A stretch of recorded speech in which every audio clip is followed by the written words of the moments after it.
प्रश्नावली 11.2 पढ़ रहे थे हम, इसमें 6 सवाल हमने पढ़ लिए थे। आज है 7वां सवाल। बोतलों के एक बैच को 25 बक्सों में रखा जाता है। तो सबसे पहले तो बक्सों की संख्या दे रखी है हमको 25,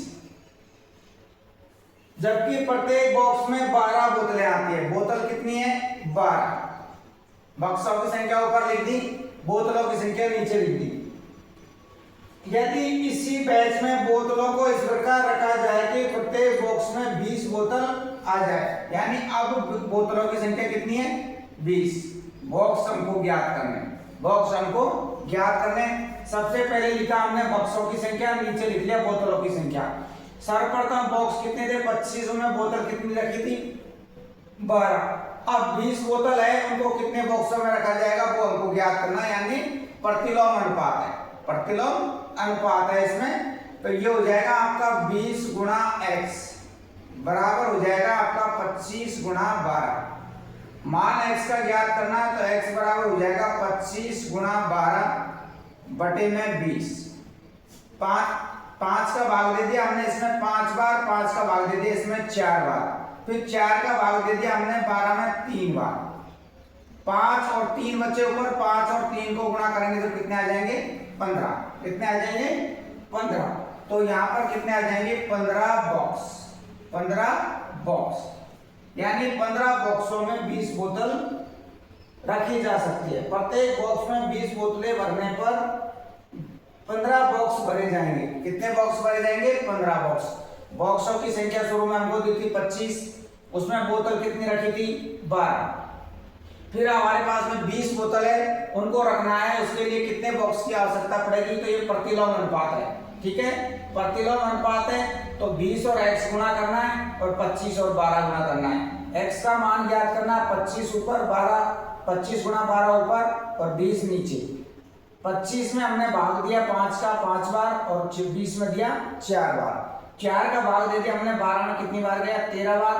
तो 5 को 3 को गुणा किया जब कितने आ गए? 15 बॉक्स। तो 20 बोतलों को रखने के लिए कितने बॉक्स की आवश्यकता होगी? 15 बॉक्स की आवश्यकता होगी। यह आपका 7वां सवाल। अगला सवाल है 8वां सवाल।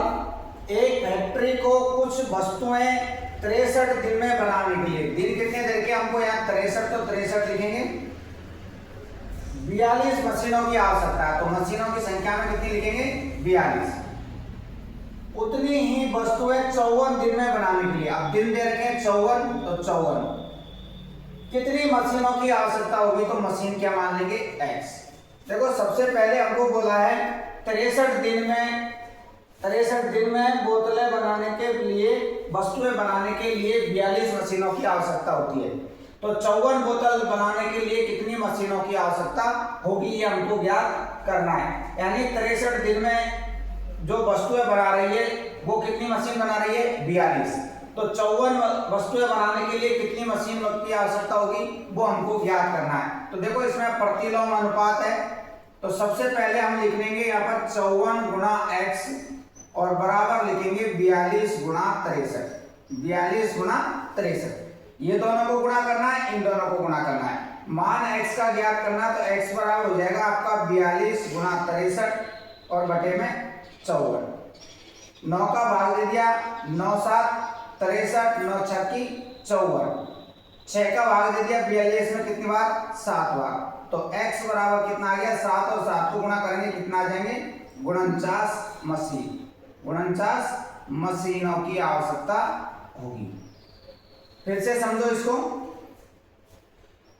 एक फैक्ट्री है, उसमें कुछ वस्तुएं 63 दिन में बनाने के लिए 42 मशीनों की आवश्यकता है। दिन तो 63 है, मशीनों की आवश्यकता कितने की है? 42 की। उतनी ही वस्तुएं 54 दिन में बनाने के लिए कितनी मशीनों की आवश्यकता होगी, यानी 54 दिन में कितनी मशीन उसी कार्य को करेगी। तो हम सबसे पहले लिखेंगे 54 गुणा x, तो 54 गुणा x लिख दिया, 42 गुणा 63, 42 गुणा 63 लिख दिया। हमको मान x का ज्ञात करना है, तो 42 गुणा 63 तो ऊपर रहेगा, 54 नीचे। हमने इसमें भाग दे दिया, देखो 9 का भाग दिया, 9 का भाग दिया 7 बार, 9 का भाग दिया 6 बार। 6 का भाग दे दिया हमने 42 में कितनी बार गया? 7 बार। और 7 और 7 को 49 गुणा करेंगे तो कितना आ जाएंगे?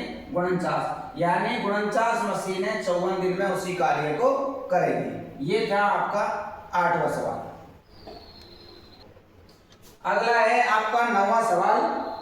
एक कार एक स्थान तक पहुंचने में 60 किलोमीटर प्रति आवर की चाल से, तो गति तो कितनी है इसकी 60 किलोमीटर प्रति आवर से चलकर 2 घंटे का समय लेती है। तो समय कितना हो गया हमारा 2 घंटे। समय कितना देर का है 2 घंटे। 80 किलोमीटर की चाल से, अब चाल कितनी देर की है इसमें 80 किलोमीटर प्रति आवर, 80 किलोमीटर प्रति आवर की चाल से कितना समय लेगी, यानी हमको x का मान ज्ञात करना है। समय क्या मान लिया हमने x। कोई कार है 80 किलोमीटर प्रति घंटा के हिसाब से चल रही है, 2 घंटे में पहुंचती है। अगर कार की चाल 60 की जगह पर 80 हो जाती है तो वो कितने घंटे में उस दूरी को तय करेगी, ये हमको ज्ञात करना है। तो देखो इसमें भी अनुपात प्रतिलोम अनुपात हो जाएगा आपका, ये हो जाएगा x गुणा 80 बराबर में 60 गुणा 2, बराबर में 60 गुणा 2। हमको मान x का ज्ञात करना है, तो 60 गुणा 2 और बटे में कितना आ जाएगा 80। 0 से 0 कट जाएगी, 2 का भाग दे दिया हमने इसमें 4 बार, 2 का भाग दे दिया इसमें 3 बार और 2 का भाग दे दिया इसमें 2 बार। तो ऊपर तो बचेगा 3, नीचे बचेगा 2, यानी हम 3 में भाग देंगे किसका 2 का, तो 2 एकम 2, घटाया कितना बच गया 1। यहाँ पॉइंट लगा देंगे, यहाँ पर 0 लग जाएगा 5, 5 दूनी 10। तो x बराबर कितना आ जाएगा 1.5, 1.5। इसको अपन क्या लिख सकते हैं, अपन 1 सही 1/2 घंटे। 0.5 का मतलब भी आधा होता है, 1/2 का मतलब भी आधा होता है। यानी 60 किलोमीटर की चाल से तो वो कार 2 घंटे में दूरी तय कर रही है। अगर चाल को 80 किलोमीटर कर दिया तो समय कितना लगेगा, फिर 1.5 घंटे लगेगा। यानी 1 सही 1/2 घंटे का समय उसको लगेगा जब चाल 60 से 80 कर देंगे। ये हो गया आपका 9वां सवाल। अब है आपका 10वां सवाल। 2 व्यक्ति एक घर में नई खिड़की 3 दिन में लगा सकते हैं। व्यक्तियों की संख्या कितनी है 2।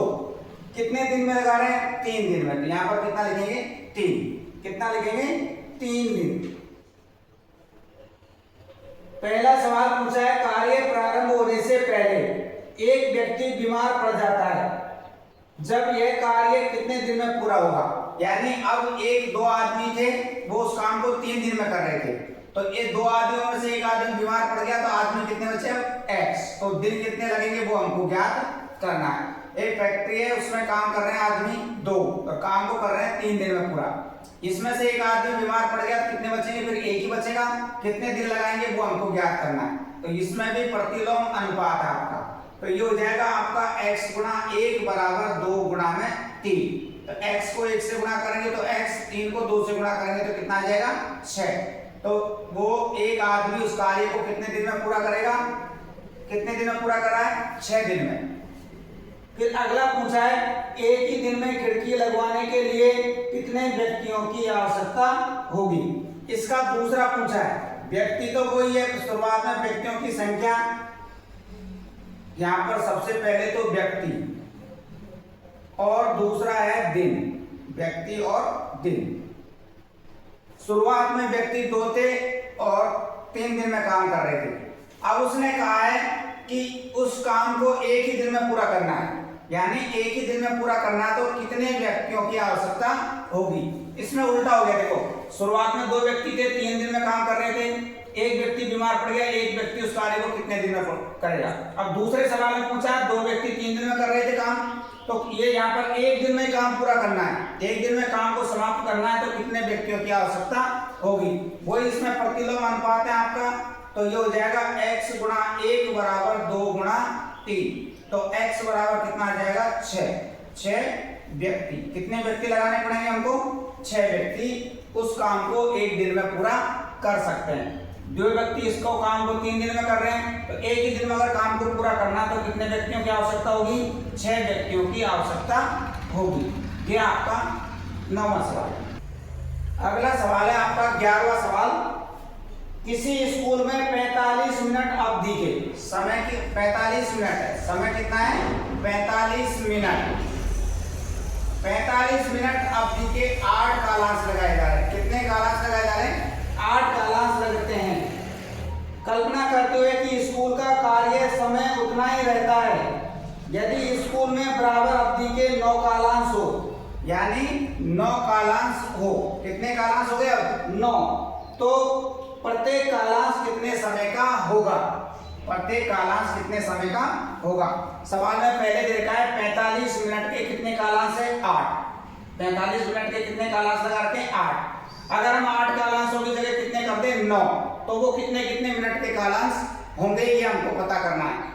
ठीक है, सवाल में दिया 45 मिनट का एक कालांश है और 8 कालांश लगते हैं टोटल समय की अवधि तो वही रहेगी, लेकिन 8 कालांश की जगह कितना करना है हमको? 9। तो वो कितने कितने मिनट के होंगे वो हमको ज्ञात करना है। तो इसमें वही प्रतिलोम अनुपात रहेगा आपका। तो ये हो जाएगा आपका x गुणा 9 बराबर 8 गुणा 45 बराबर 8 गुणा 45।